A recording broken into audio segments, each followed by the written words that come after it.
I'm a special representative for commercial and business affairs at the State Department.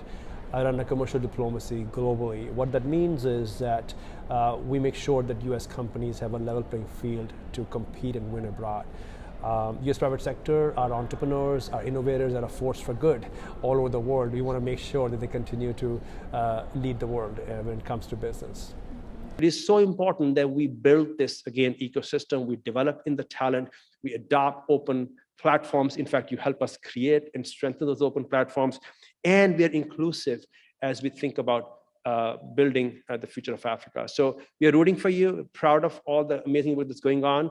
And again, thank you so much for having me, and good luck to all the folks who presented today.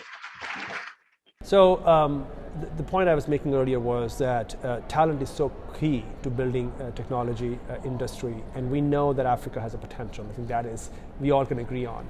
But without talent, without technology talent, it is almost impossible to really build applications at scale. And Google has shared with us recently that there is no more than 716,000 developers in Africa, which is a very small number for a continent of the size and the potential that's ahead.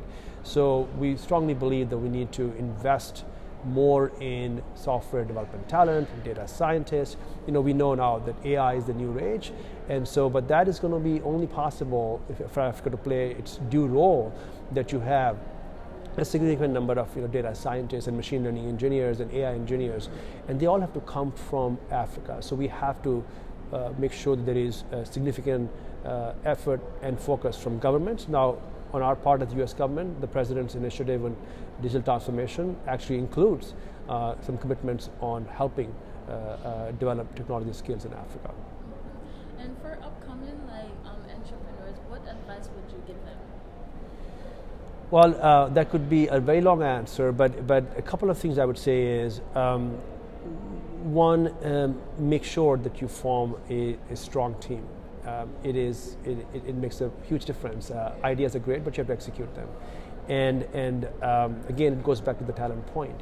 Having a right balanced team, people who are passionate, folks who can be rallied around one mission to deliver. So that's one big advice that I would give. The second thing that I encourage entrepreneurs is relationships, building relationships. It is, again, terrific to welcome some of the continent's promising people here, and I just heard some pitches and they were truly inspiring. This will give folks an opportunity to develop relationships.